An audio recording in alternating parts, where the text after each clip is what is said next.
జై శ్రీమన్నారాయణ. అందరికీ నమస్కారం అండి. వాస్తవానికి యవ్వనంలో చాలా పనులు చేయాలని చాలామంది కోరిక కలుగుతుంది చాలామందిలో. కాబట్టి తెలిసి కొన్ని తెలియక కొన్ని తప్పులు చేసినటువంటి తప్పులు ఎక్కువగా ఉంటాయి.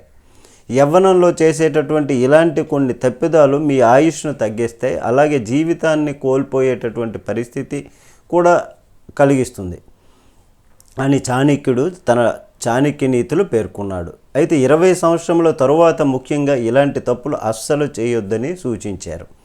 ఇప్పుడు వివరాల్లోనికి వెళదాం.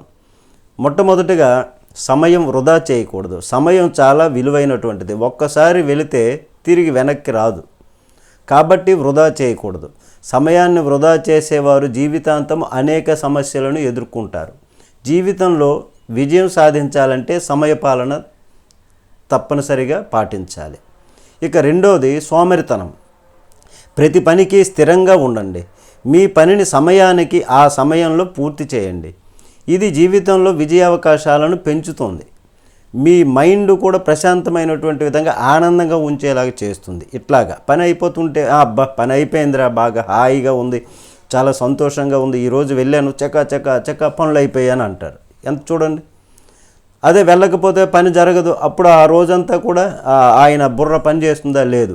కాబట్టి సోమరితనం వలన ప్రతిదీ ఇబ్బందికరంగా మారుతుంది. చేయాల్సినటువంటి పని వాయిదా పడుతుంది. ఇక మూడవది డబ్బు వృధా చేయకూడదు. డబ్బును తెలివిగా ఖర్చు చేయాలి. డబ్బు ప్రాముఖ్యతను చిన్న వయసులోనే గుర్తించాలి. భవిష్యత్తులో వచ్చేటటువంటి సంక్షోభాలలో డబ్బు ఉపయోగపడుతుంది. అందుకే డబ్బును వృధా చేయకుండా డబ్బును వృధా నుంచి అరికట్టి పొదుపు చేసుకోవాలి. ఇక నాలుగవది కోపం.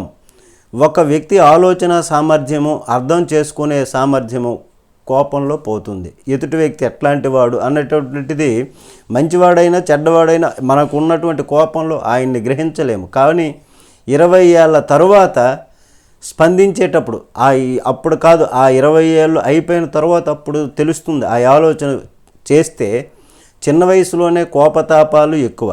నియంత్రించడం అంత సులభం కాదు. దానికోసం యోగా, ధ్యానము ఇట్లాగా వాటి సహాయం తీసుకోవాలి. కోపంతో చేసేటటువంటి పనులు భవిష్యత్తులో మిమ్మల్ని ఇబ్బందులు పడేస్తాయి.